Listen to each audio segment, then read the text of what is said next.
ఒక బైబిల్ పండితుడు ఈ విధంగా అన్నాడండి, దేవుడు ముందుగానే బోధించారు. అవును, దేవుడు ముందుగానే బోధించారు. ఏమని బోధించారు?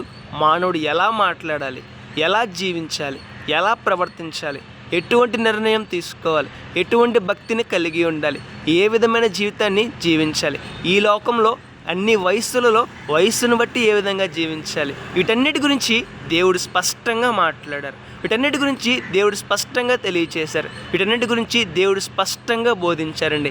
దైవ సేవకుని ద్వారా కావచ్చు, తల్లిదండ్రుల ద్వారా కావచ్చు, బంధువుల ద్వారా కావచ్చు, మన అనుకున్న వారి ద్వారా కావచ్చు, దేవుడు స్పష్టంగా మాట్లాడారు, మాట్లాడుతూనే ఉన్నారండి, మాట్లాడుతారు కూడా. మరి దేవుడు స్పష్టంగా మాట్లాడినప్పుడు, దేవుడు బోధించినప్పుడు మన జీవితం ఎలా ఉన్నది?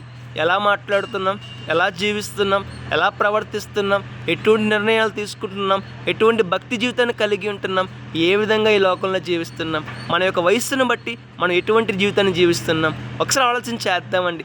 ఎవరైతే దేవుడు బోధించినట్లుగా తమ జీవితాన్ని మార్చుకుంటారో, ఎవరైతే దేవుడు బోధించిన మాటలను గ్రహిస్తారో, ఎవరైతే దేవుడు చెప్పినట్లుగా తమ జీవితాన్ని మార్చుకుంటారో వారు పొందే ఆశీర్వాదం ఎంతో శ్రేష్టమైనది. వారు పొందే దీవెనలు ఎంతో శ్రేష్టమైనది. వారు పొందే ఆశీర్వాదం ఎంతో గొప్పది. మరి మన జీవితం ఎలా ఉన్నది? దేవుడు బోధించిన బోధనలను మనం వింటున్నామా? ఆ బోధల ప్రకారం జీవిస్తున్నామా? ఆ విధంగా జీవించాలి అన్న ఆసక్తి కలిగి ఉన్నామా? కలిగినట్లయితే ఆశీర్వాదాన్ని పొందబోతున్నాం. ఒకసారి ఆలోచించేద్దాం, మన జీవితాన్ని మార్చుకుందాం. May God bless you all.